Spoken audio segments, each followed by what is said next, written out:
사무엘상 11장. 암몬 사람 나하스가 올라와 야베스 길르앗에 진을 쳤습니다. 그러자 모든 야베스 사람들이 그에게 말했습니다. 우리와 조약을 맺읍시다. 그러면 당신을 섬기겠습니다. 그러나 암몬 사람 나하스가 대답했습니다. 내가 너희 모두의 오른쪽 눈을 빼내 온 이스라엘을 수치스럽게 한다는 조건이면 너희와 조약을 맺겠다. 그러자 야베스의 장로들이 그에게 말했습니다. 우리가 이스라엘 전 지역에 사자를 보낼 수 있도록 우리에게 7일 동안 여유를 주시오. 만약 아무도 우리를 구하러 오지 않는다면 당신에게 항복하겠소. 사울이 살고 있는 기브아의 사자들이 도착해 사람들에게 이 소식을 전하자 그들은 모두 큰 소리로 울었습니다. 바로 그때 들에서 소들을 몰고 돌아오던 사울이 그것을 보고 물었습니다. 백성들에게 무슨 일이 있습니까? 왜들 저렇게 큰 소리로 울고 있습니까? 그러자 백성들은 야베스 사람들이 말한 것을 사울에게 말해주었습니다. 그 말을 듣는 순간 하나님의 영이 사울에게 강하게 임했고 이에 사울은 크게 분노하게 됐습니다. 사울은 한 쌍의 황소를 가져다가 토막을 내고 그 조각을 사자들에게 주어 이스라엘 전역에 보내며 선포했습니다. 누구든 사울과 사무엘을 따라 나서지 않는 사람이 있으면 그 사람의 소들도 이렇게 될 것이다. 그러자 백성들에게 여호와를 두려워하는 마음이 생겨 한 마음으로 나왔습니다. 사울이 배색에서 그들을 소집하고 수를 세어보니 이스라엘 사람의 수는 30만 명이며 유다 사람은 3만 명이었습니다. 그들이 야베스에서 온 사자들에게 말했습니다. 야베스 길앗 사람들에게 내일 해가 한창 뜨거울 때 너희는 구원을 받을 것이다 하고 말하라. 그들이 가서 야베스 사람들에게 이 말을 전하자 그들은 매우 기뻐했습니다. 그래서 야베스 사람들은 암몬 사람들에게 이렇게 말했습니다. 내일 우리가 당신들에게 항복할 것이니 그때는 당신들 하고 싶은 대로 우리에게 행하시오. 다음 날 새벽 사울은 백성들을 세 군데로 나눠 암몬 사람들을 진영으로 쳐들어가 해가 가장 뜨거워질 때까지 그들을 쳐서 죽였습니다. 살아남은 사람들은 모두 뿔뿔이 흩어져 그들 가운데 두 사람조차 함께 남은 일이 없었습니다. 그때 백성들이 사무엘에게 말했습니다. 사울이 우리를 다스릴 수 있겠느냐 하고 물은 사람이 누구입니까? 그들을 데려와 주십시오. 우리가 죽이겠습니다. 그러나 사울이 말했습니다. 오늘은 어느 누구도 죽일 수 없어. 여호와께서 이스라엘을 구원해 주신 날이기 때문이요. 그래서 사무엘이 백성들에게 말했습니다. 자, 길갈로 가서 거기서 왕국을 새롭게 선포합시다. 그리하여 모든 백성들은 길갈로 가서 여호와 앞에서 사울을 왕으로 인정했습니다. 거기서 그들은 여호와께 화목제를 드렸고 사울과 모든 이스라엘 백성들은 큰 잔치를 벌였습니다. 사무엘상 12장. 사무엘이 온 이스라엘 백성에게 말했습니다. 나는 너희가 내게 말한 모든 것을 귀 기울여 듣고 너희를 다스릴 왕을 세워주었다. 이제부터는 왕이 너희를 인도할 것이다. 나는 늙어 백발이 됐고 내 아들들도 여기 너희와 함께 있다. 나는 젊었을 때부터 오늘날까지 너희를 이끌어왔다. 여기 내가 있으니 여호와와 그분이 기름 부으신 왕 앞에서 나에 대해 증언해보라. 내가 남의 소를 가로챈 적이 있느냐? 내가 남의 나귀를 가로챈 적이 있느냐? 내가 누구를 속인 적이 있느냐? 내가 누구를 억누르려 한 일이 있느냐? 무엇을 눈 감아주려고 내가 뇌물을 받은 적이 있느냐? 내가 이 가운데 하나라도 한 적이 있다면 갚아줄 것이다. 백성들이 대답했습니다. 당신은 우리를 속인 적도 없으며 억누르려 한 적도 없습니다. 어느 누구의 손에서 무엇을 가로챈 적도 없습니다. 사무엘이 그들에게 말했습니다. 너희가 내 손에서 아무것도 찾아낸 것이 없는 것에 대해 여호와께서 증인이 되시고 또한 하나님께서 기름 부으신 왕도 증인이 될 것이다. 그들이 대답했습니다. 여호와께서 증인이십니다. 그러자 사무엘이 백성들에게 말했습니다. 모세와 아론을 세우고 너희 조상들을 이집트에서 이끌어내신 분은 여호와이시다. 그러니 여기 서 있으라. 여호와께서 너희와 너희 조상들을 위해 행하신 모든 의로운 일들에 대해 내가 여호와 앞에서 증거를 갖고 너희에게 해줄 말이 있다. 야곱이 이집트에 들어가고 난 뒤 그들은 여호와께 도와달라고 부르짖었고 여호와께서는 모세와 아론을 보내 너희 조상들을 이집트에서 이끌어내셔서 이곳에 정착하게 하셨다.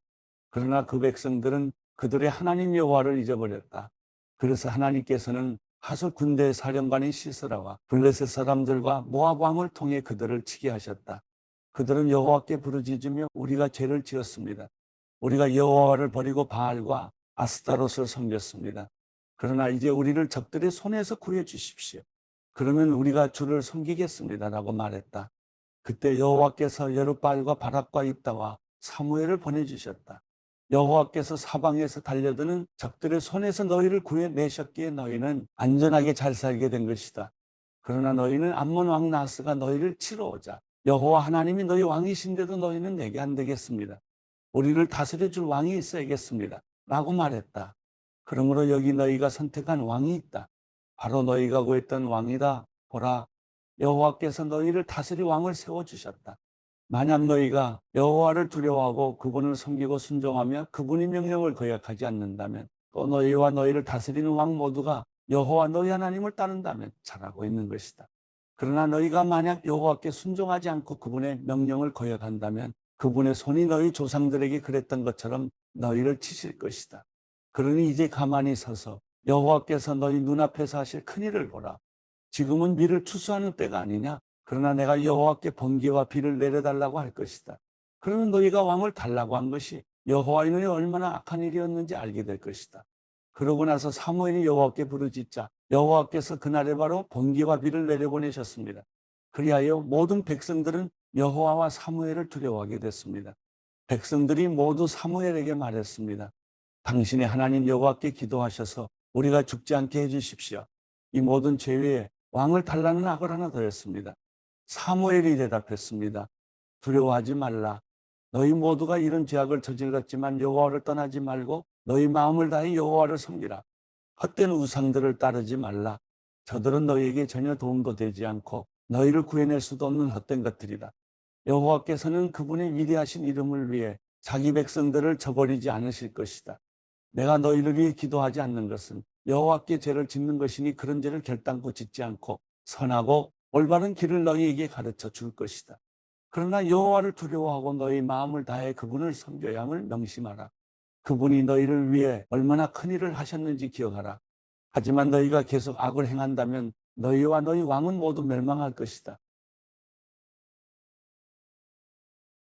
사무엘상 13장. 사울이 왕이 됐을 때 그의 나이는 40세였습니다. 그가 이스라엘을 다스린 지 2년이 됐을 때 사울은 이스라엘에서 3,000명의 남자를 뽑아서 2,000명은 자기와 함께 믹마스와 베델 산에 있게 하고 1,000명은 베냐민 땅 기브아에서 요나단과 함께 있게 하고 나머지 백성들은 자기 집으로 돌려보냈습니다. 요나단이 게바에 있는 블레셋 진영을 공격하자 블레셋 사람들이 그 소식을 들었습니다. 그때 사울이 온 나라에 나팔을 불고 말했습니다. 히브리 사람들아 들으라. 온 이스라엘은 사울이 블레셋 진영을 공격해 이스라엘이 블레셋 사람들의 증오의 대상이 됐다는 소식을 듣고 길갈에 모여 사울을 따라 나섰습니다. 블레셋 사람들은 이스라엘과 싸우기 위해 모였습니다. 전차가 3만 대, 기마병이 6,000명, 그리고 군사는 해변의 모래알같이 셀 수도 없이 많았습니다. 그들은 베다웬 동쪽 믹맛으로 올라가 진을 쳤습니다. 이스라엘 사람들은 자신들이 위급하게 된 것을 깨닫고 동굴과 숲풀과 바위 틈과 구덩이와 웅덩이에 숨어버렸습니다. 몇몇 히브리 사람들은 요단강을 건너 갓과 길가 땅까지 가기도 했습니다. 사울은 길갈에 남아 있었고 그와 함께 있던 모든 군대는 두려움으로 벌벌 떨고 있었습니다. 사울은 사무엘이 정해준 대로 7일 동안 기다렸지만 사무엘은 길갈로 오지 않았습니다. 그러자 백성들이 흩어지기 시작했습니다. 그래서 사울은 내게 번제물과 화목제물을 갖고 오라 하고 명했습니다. 그리고 사울은 번제를 드렸습니다. 사울이 번제 드리기를 마치자마자 사무엘이 도착했습니다. 사울이 나아가 사무엘을 맞이하며 인사하자 사무엘이 물었습니다. 지금 무슨 짓을 하고 있는 것이오? 사울이 대답했습니다. 백성들이 도망치기 시작하는데 당신은 정한 시간에 오지 않고 블레셋 사람들은 믹맛으로 모여들고 있었습니다. 그때 이제 블레셋 사람들이 나를 치러 길갈에 내려올 텐데 아직 여호와의 은혜도 구하지 않았구나 하는 생각이 들었습니다. 그래서 마음이 다급해져 할 수 없이 번제를 드렸습니다. 사무엘이 말했습니다. 당신은 어리석은 행동을 했어. 당신은 여호와 하나님께서 당신에게 주신 명령을 지키지 않았어. 그렇지 않았으면 하나님께서 이스라엘 위에 당신의 나라를 영원히 세우셨을 것이요. 그러나 이제 당신의 나라는 오래가지 않을 것이요. 당신이 여호와의 명령을 지키지 않았기 때문에 여호와께서는 그 마음에 맞는 사람을 찾아 그 백성들의 지도자로 세우셨어. 그러고 나서 사무엘은 길갈을 떠나 베냐민 땅의 기브아로 올라갔습니다. 사울이 자신과 함께 있는 사람들의 수를 세어보니 600명 정도였습니다. 사울과 그 아들 요나단과 그들과 함께 있던 사람들은 블레셋 사람들이 mikmas의 진을 치고 있는 동안 베냐민 땅이 기브아에 머물러 있었습니다. 그때 블레셋 진영에서 세 무리의 특공대가 올라왔습니다. 한 무리는 오브라 길로에서 수알 땅에 이르렀고, 한 무리는 베토론 길로 향했고, 다른 한 무리는 광야와 스보인 골짜기가 내려다 보이는 경계선 쪽으로 떠났습니다. 그 당시 이스라엘 땅에서는 대장장이를 찾아볼 수 없었습니다. 히브리 사람들이 칼이나 창을 만드는 것을 블레셋 사람들이 허용하지 않았기 때문입니다. 그래서 이스라엘 사람들이 쟁기의 날이나 곡괭이나 도끼나 낫의 날을 세우려면 블레셋 사람들에게로 내려갔습니다. 쟁기의 날이나 곡괭이의 날을 세우는 데 드는 돈은 3분의 2세겔이었고, 괭이나 도끼 날을 세우거나 쇠 채찍 끝을 가는 데 드는 돈은 3분의 1세겔이었습니다. 그러므로 전쟁이 일어났을 때 사울과 요나단에게는 손에 칼이나 창이 있는 병사가 하나도 없었습니다. 오직 사울과 그 아들 요나단만이 칼과 창을 갖고 있었습니다. 그때 블레셋 부대 하나가 mikmas 어기로 나왔습니다.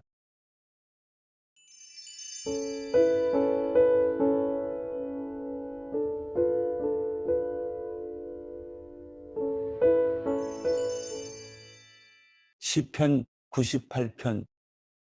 여호와께 새 노래로 노래하라. 하나님이 놀라운 일들을 행하셨다. 그 오른손과 그 거룩한 팔로 승리를 이루셨다. 여호와께서 그 구원을 알려주셨다. 그 의로우심을 이방 민족들이 보는 데서 나타내셨다. 그분이 이스라엘 집에 주신 사랑과 그 신실하심을 기억하셨으니 모든 땅끝이 우리 하나님의 구원을 보았도다. 온 땅이여 여호와께 기뻐 외치라. 함성을 지르고 즐거워하며 찬송을 부르라. 하프에 맞춰 여호와께 노래하라. 하프를 켜고 찬송의 소리를 내라. 나팔과 양의 뿔로 찬양하라. 왕이신 여호와 앞에 기쁨의 소리를 내라. 바다와 그 안에 있는 모든 것들과 세상과 그 안에 사는 모든 것들은 소리를 내라. 강들은 손뼉을 치고 산들은 함께 기뻐하라. 여호와께서 땅을 심판하러 오신다. 그분은 세상을 정의롭게 심판하시고 사람들을 공정하게 심판하실 것이다.